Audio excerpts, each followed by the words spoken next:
Donc, avant de pouvoir parler des interactions des gaz avec les liquides, il faut commencer à présenter les liquides. D'accord? Et vous voyez que je n'ai pas marqué liquide ici. J'ai marqué solution. Donc, on va parler des liquides et plus particulièrement de la situation où on a quelque chose qui s'appelle une solution. D'accord? Et on attaque d'abord donc par ce que c'est qu'une solution. On attaque par ça. Par un premier truc, juste pour rappel, parce que c'était il n'y a pas longtemps, donc je sais que vous vous en rappelez. Donc c'est important. Vous vous rappelez ce que j'ai dit? La densité, il y a une seule définition. C'est le rapport des masses volumiques de l'espèce considérée sur le corps de référence. Je n'ai pas dit sur l'air, j'ai dit sur le corps de référence. Et il se trouve que ce corps de référence, ce n'est pas le même si on a un gaz ou si on a un liquide et un solide.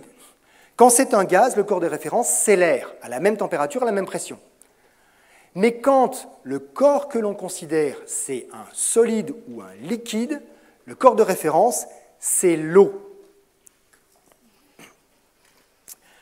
L'eau sous une atmosphère, 1 bar de pression. D'accord? Et on devra, comme d'habitude, vous voyez que je l'ai fait ici, préciser la température à laquelle on a mesuré cette masse volumique. Ici, vous voyez qu'on l'a pris à 4 degrés Celsius. C'est le petit 4 qui est au pied du D de la densité. Pourquoi on doit préciser la température?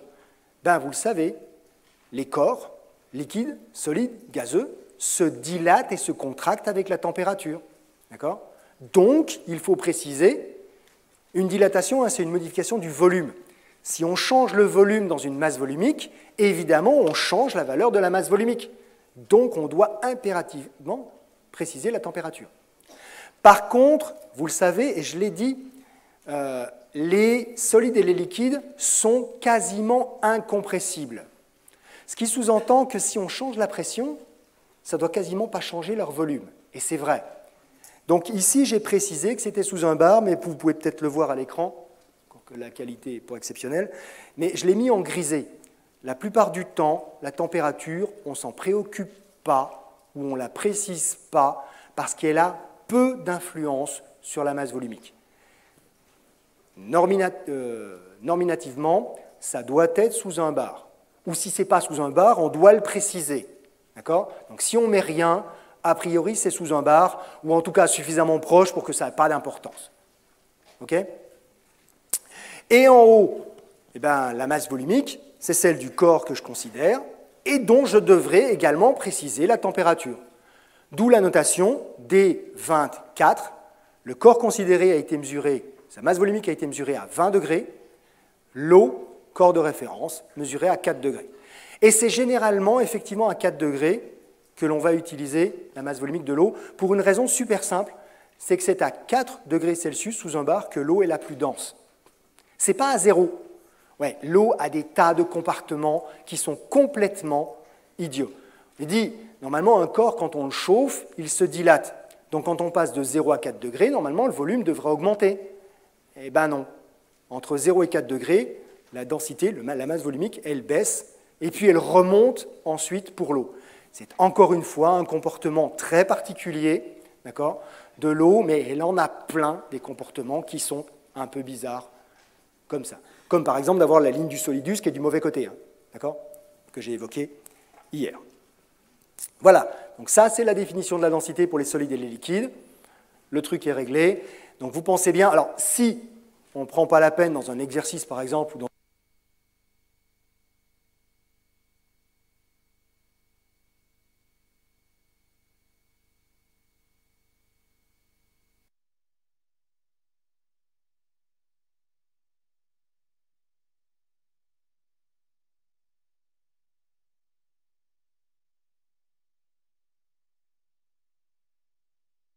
Attends, je l'ai toujours. Ah si, voilà. Alors, je ne sais absolument plus ce que je disais parce que j'ai perdu le fil, moi. Oui, si dans un exercice, un bouquin, vous voyez la densité simplement écrite D et que les températures ne sont pas précisées, c'est que ça n'a pas beaucoup d'importance ou ça varie relativement peu avec la température, ou en tout cas, vous n'avez pas à vous en occuper. Mais si on fait du boulot sérieux, on doit nécessairement préciser les deux températures. D'accord ? Allez, hop, encore au boulot. Puisqu'on parle de solutions, j'aimerais savoir ce que vous imaginez comme étant des solutions avec le background, avec les connaissances que vous avez actuellement. D'accord? Donc, ce qu'est une solution. Donc, vous avez ici de l'eau potable, du plasma sanguin. Le pastis, on est bien d'accord, c'est la boisson alcoolisée dont je parle ici. Hein, d'accord? De l'acier, oui, le bloc de métal. D'accord? On parle bien de ça, les pieds des bancs sur lesquels vous êtes assis actuellement. De l'eau pure, de l'air et du lait. Donc, vous répondez, d'accord? Ça et ça, donc 2, 4, 5 sont des solutions. Voilà, c'est ce que vous renvoyez comme truc. Et oui, comme d'habitude, il y a des pièges, sinon ce n'est pas intéressant.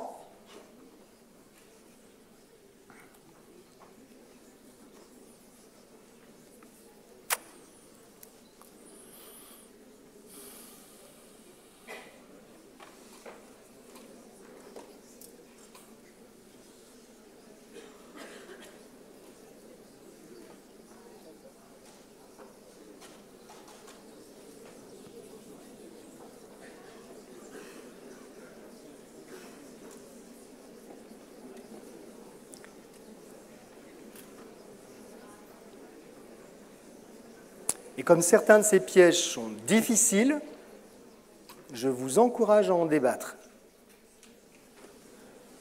Réellement.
Alors on dirait qu'au taux de réponse, là on approche, on a dépassé les 2 tiers, presque aux 3 quarts.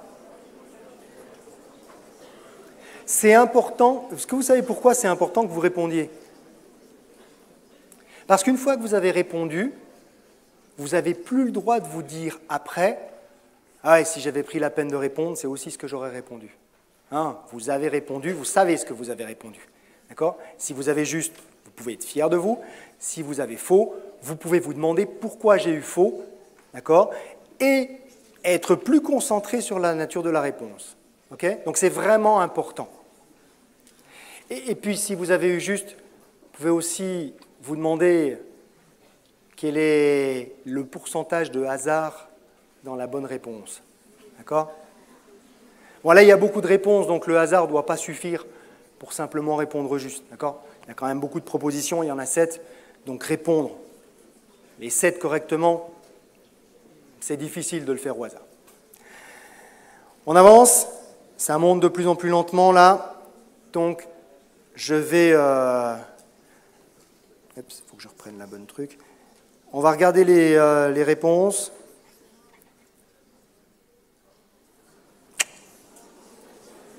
Alors, ce qui est génial, c'est d'avoir un magnifique taux de réussite sur l'eau potable. D'accord? Et que, en face, on ait un taux très bas de réponse, donc ce sont des bonnes réponses, hein, que très peu d'entre vous aient répondu que l'eau pure n'était pas une solution. Donc, cette première ligne, c'est une bonne indication. Bon, évidemment, après... La ligne numéro, là où il y a le 3 et le 7, il y a besoin d'expliquer quelque chose, manifestement. D'accord? Surtout qu'en plus, c'est la même réponse. Et c'est pas bon. Et c'est intéressant quand même qu'un tiers d'entre vous ait réalisé qu'effectivement, l'acier est une solution. Maintenant, j'aimerais être sûr que vous savez une solution de quoi? Et pour pouvoir répondre et expliquer pourquoi certaines ici sont justes, certaines sont fausses, pourquoi vous avez fait beaucoup d'erreurs sur le pastis et le lait, et pourquoi finalement 2 tiers d'entre vous n'ont pas reconnu une solution dans l'acier, on va maintenant, et je vais définir ce que c'est qu'une solution. Vous vous rappelez, je vous ai montré ce tableau-là tout au début, d'accord? Comment on décompose ce qu'est la matière. Eh bien, une solution, c'est, par définition, un mélange homogène. C'est ça une solution. D'accord? Une solution, c'est un mélange homogène. C'est-à-dire que dans une solution, il doit nécessairement, on le regarde, y avoir plusieurs corps purs. Donc, l'eau pure, il n'y a qu'un seul corps pur, ce n'est pas un mélange, dehors. OK? Et plusieurs corps purs qui sont miscibles, mélangés l'un à l'autre. D'accord? Dans ce que vous nous avez montré, le pastis et le lait, c'est pas des corps purs. Vous regarderez ce que c'est qu'un lait et le pastis. Ça s'appelle des micro-émulsions. D'accord? C'est de l'eau avec à l'intérieur des micro-gouttes très dispersées d'un autre liquide. D'accord? Une émulsion, c'est ça. Un liquide micro-dispersé, donc des minuscules gouttes, d'accord, qui sont dispersées dans un autre liquide. Eh bien, ça, c'est pas un mélange homogène, puisqu'on a effectivement 2 liquides qui ne sont pas mélangés l'un à l'autre. Et le pastis, c'est ça, c'est de l'anétol, hein, d'accord? De l'anétol qui forme des micro-gouttes. Mais pastis, vous mettez l'ouzo, vous mettez toutes ces boissons-là qui deviennent troubles hein, quand on rajoute de l'eau à l'intérieur, d'accord? Elles sont toutes dans la même catégorie, et elles forment des petites gouttes à l'intérieur. Et dans le cas du lait, ce sont des petites gouttes de graisse, d'accord, qui sont émulsionnées dans l'eau. Donc, ce ne sont pas des mélanges homogènes. Si ce ne sont pas des mélanges homogènes, ça ne peut pas être des solutions. D'accord? Mais quand on a de l'acier, l'acier, c'est quoi? C'est du fer avec du carbone dedans.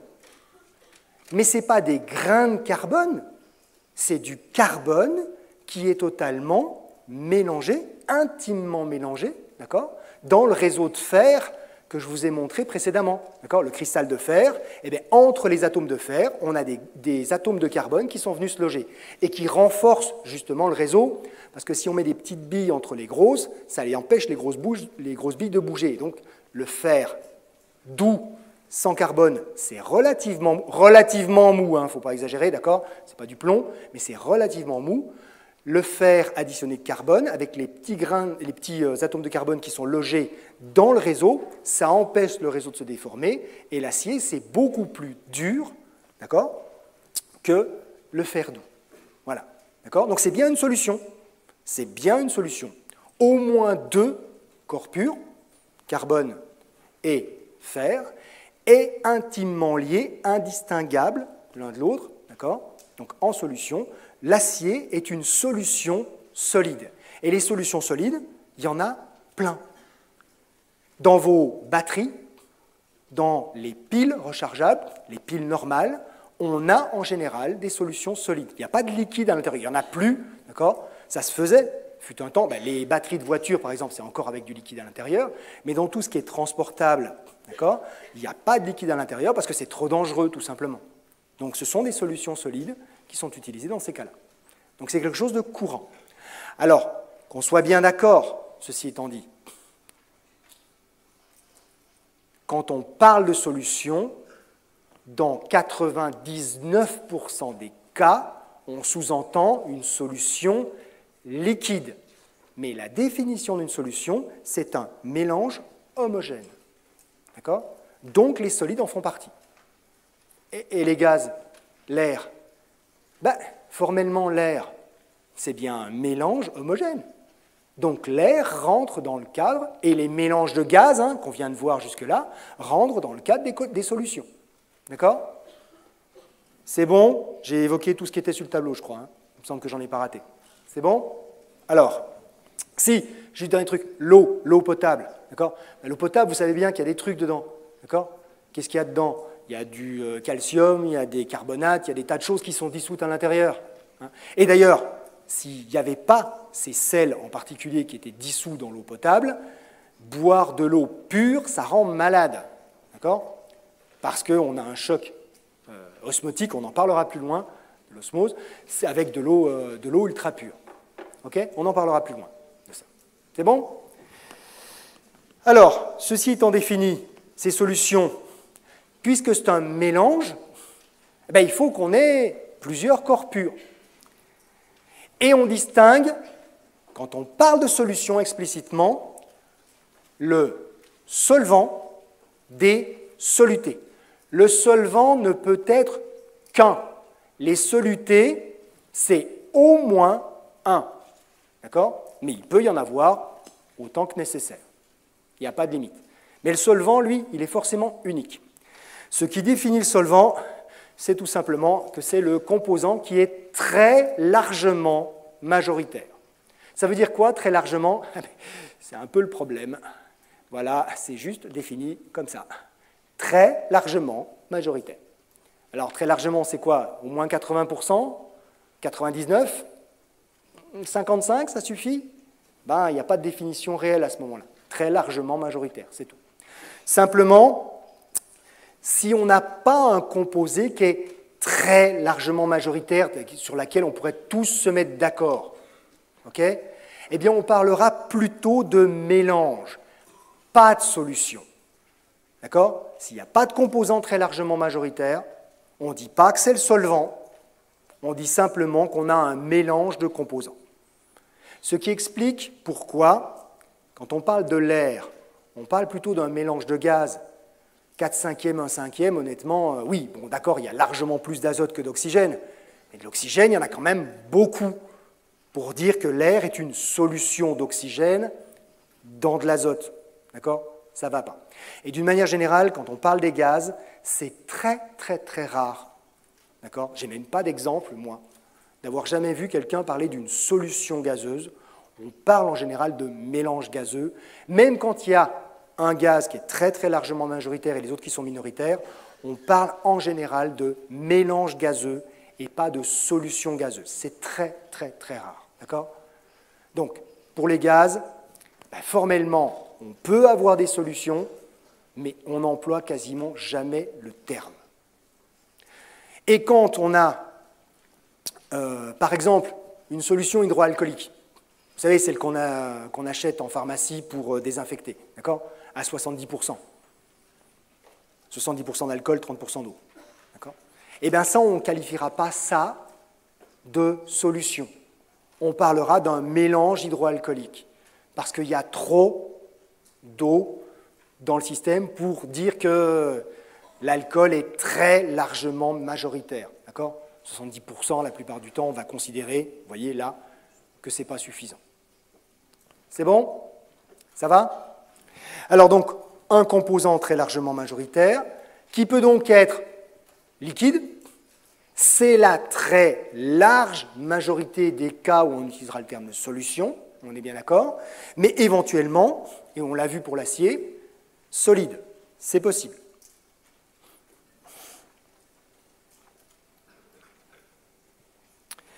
Et vous avez bien compris que j'ai exclu de fait les gaz, parce que pour les gaz, on n'utilisera pas le terme de solution, d'accord? Plutôt le terme de mélange. Les solutés sont, eux, largement minoritaires, et comme je l'ai dit, 30% pour mon mélange hydroalcoolique, ou 1/5 quand je parlais du dioxygène, ce n'est pas très largement minoritaire, d'accord? Donc ça ne fonctionne pas. Si le solvant est liquide, le soluté, à l'état naturel, quand il n'est pas dans le solvant, peut aussi bien être un gaz qu'un liquide, qu'un solide. D'accord? Pas de souci. Aussi bien les uns que les autres. Donc ça, c'est avant d'être mis en solution, hein, d'accord? Avant d'être incorporé au solvant. Si le solvant est solide, généralement, les solutés l'étaient eux aussi avant. Généralement, mais ce n'est pas une obligation. D'accord? Il y a des cas où les solutés, avant incorporation au solide, étaient eux-mêmes liquides ou gazeux. Et ça, vous en avez déjà fait l'expérience. Quand vous mettez de l'eau potable au congélateur, vous aviez une solution avec des trucs à l'intérieur. Vous le mettez au congélateur, vous obtenez un glaçon. Ce glaçon, c'est quoi? C'est un solvant solide, avec toujours les mêmes composés à l'intérieur. D'accord? Ils ne sont pas partis. On a bien ici une solution solide. D'accord? Par réfrigération de la solution liquide. C'est souvent comme ça, d'ailleurs, qu'on fait les solutions solides. D'accord? On chauffe, ça devient tout liquide, ça s'incorpore bien dans une solution liquide, et quand ça refroidit, ça devient un solide avec les solutés en solution dans le solide. C'est la manière la plus simple de le faire. Okay? Ce qui explique pourquoi les solutions solides sont souvent faites à partir de solutés solides. Parce qu'incorporer un gaz dans du métal à 2000 degrés, eh ben, ce n'est pas simple. D'accord? C'est forcément plus compliqué. OK? Alors,